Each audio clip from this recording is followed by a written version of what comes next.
Oke, kembali lagi pada tutorial pembuatan uh, simple app dengan menggunakan database MySQL. Ya, jadi kita buat database MySQL, kemudian kita bisa melakukan CRUD pada aplikasi kita yang berbasis desktop, kemudian data tersebut itu bisa disimpan di dalam database.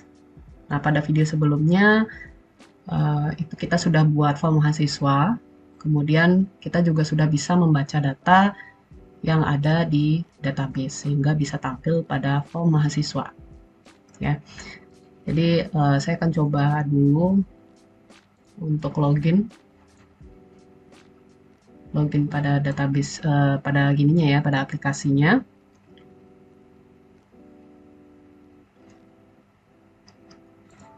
Nah, di sini kita akan diinstruksikan untuk memasukkan username dan password. Oke, jadi login berhasil. Nah, sekarang ini sudah muncul ya. Jadi data ini itu saya ambil dari database yang sudah kita buat. Jadi ini sudah tampil ya, kita sudah berhasil read data pada database. Nah, pada video kali ini itu saya akan membuat event atau membuat lanjutannya ya, membuat aksi pada button tambah. Jadi bagaimana caranya saya bisa menambah data ke database. Jadi ini kalau ini resetnya belum mau juga ya, hapus juga belum. Nah, ini jadi misalnya saya menambahkan data baru. Nah, ini kebetulan resetnya nggak mau. Ini button-button ini belum aktif semua ya. Jadi gimana nanti kalau saya menambahkan name seperti ini, kemudian nama, setelah itu ada jurusan. Itu kalau kita menekan tombol tambah, ini dia akan muncul di sini. Ya, jadi nambah datanya.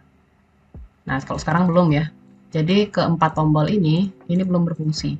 Sehingga masing-masing harus kita buatkan event atau kita tambahkan aksi. Oke, jadi kita buka lagi form mahasiswanya. Kemudian kita masuk ke search ya. Sorry, kita masuk ke desain dulu. Kemudian kita pilih button tambah. Kita klik kanan, kemudian pilih events. Setelah itu action, pilih action perform. Nah, di sini kita akan diarahkan ke bagian codingan yang ini. Ya, kita akan diarahkan ke sini. Jadi di dalam sinilah kita akan buat sintaks untuk melakukan proses tambah ke dalam database. Ya. Jadi button tambah. Nah, ini kalian bisa lihat di sini private void button tambah.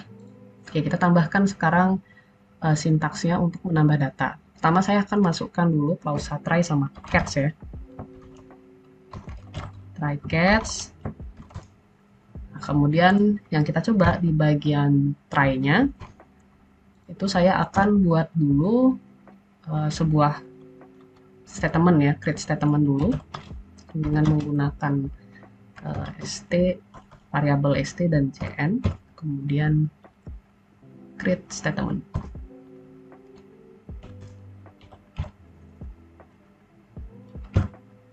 Setelah itu kita jalankan execute update ya. Kita pilih yang ini, kita mau menjalankan query nanti di sini string SQL. Jadi kita akan masukkan perintah SQL di sini. Karena untuk menambahkan data kita menggunakan perintah insert, jadi kita gunakan perintah insert. Insert into nama tabelnya mahasiswa, di mana values-nya antara lain yang pertama, nah itu ada, kita panggil dulu variabel komponennya ya, tf name. Nah, name, kemudian get text. Jadi kita ambil teks yang dimasukkan ke text field name.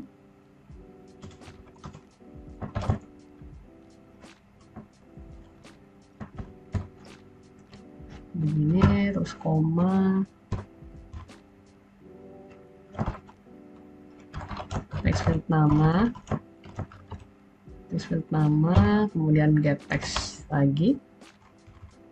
Ya, get text. Nah, buat di bawah aja.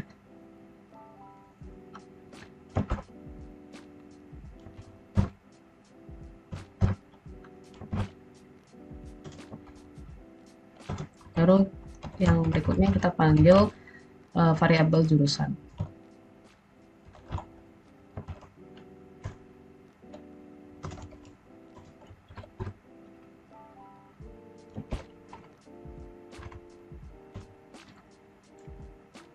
Oke, jadi ini ada error, cari tahu dulu errornya. Nah, ini biasanya di tanda petik ini kita harus hati-hati ya.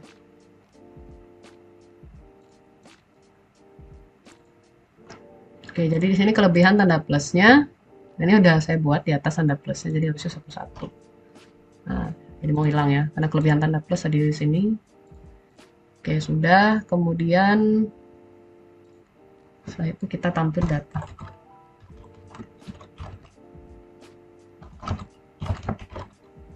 Kita panggil metode tampil data. Baru kita buat message dialog, jadi biar muncul pesan bahwa data berhasil ditambahkan. Sama kayak proses login sebelumnya ya. Pas login, kalau kita berhasil login, dia muncul pesan adanya window baru ya, atau message dialog, itu tulisannya login berhasil. Dan kita pakai J option pin, kemudian show message, show ini nggak mau muncul referensinya, show message dialog. Nah ini ya, kita pakai show message dialog. Di sini null, kita taruh null. Baru di sini perintahnya, data berhasil disimpan. Oke, udah. Terus baru kita set otomatis variabel text fieldnya itu ketika berhasil ditambahkan data, ini mau kita kosongin. Jadi langsung kosong deh, ketika ditambahkan itu dia langsung kosong. Jadi kita set text semuanya jadi tanda petik 2. Tanda petik 2 itu artinya kita mengosongkan text field kita.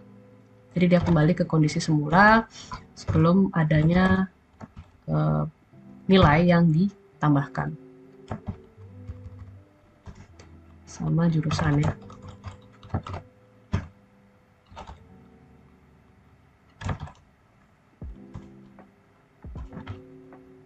Oke.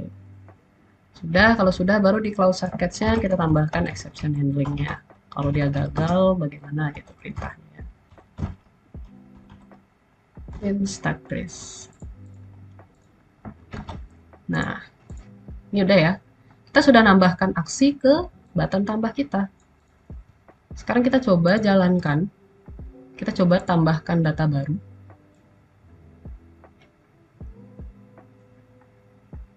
Oke, ini dia. Saya akan masukkan 145. Misalnya namanya Mawar.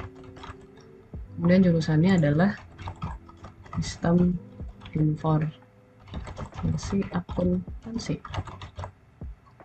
Terus kita tambah. Oke, error ya. Nah, ini ada error nih. Ada error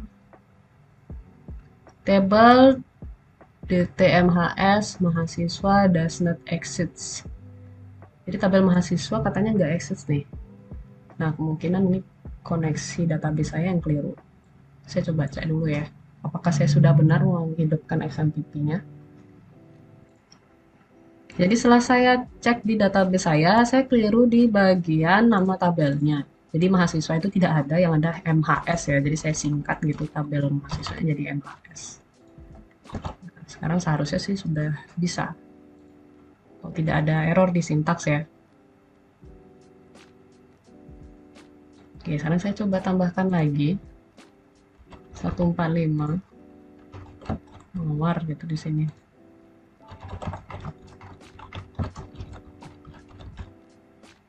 Oke, tambah. Nah, jadi data berhasil disimpan. Nah, di sini bisa teman-teman lihat ya. Teman-teman lihat di sini bahwa datanya sudah berhasil ditambahkan. Berarti di sini untuk fungsi tambah itu sudah jalan ya. Dan kalau kita cek juga di database itu sudah masuk. Nah, coba saya tampilkan di bagian database-nya. Nah, ini jadi di bagian database-nya itu sudah ada ya.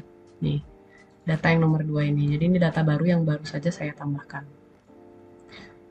Oke, nah itu kira-kira untuk fungsi create atau tambah. Jadi semoga bisa diimplementasikan.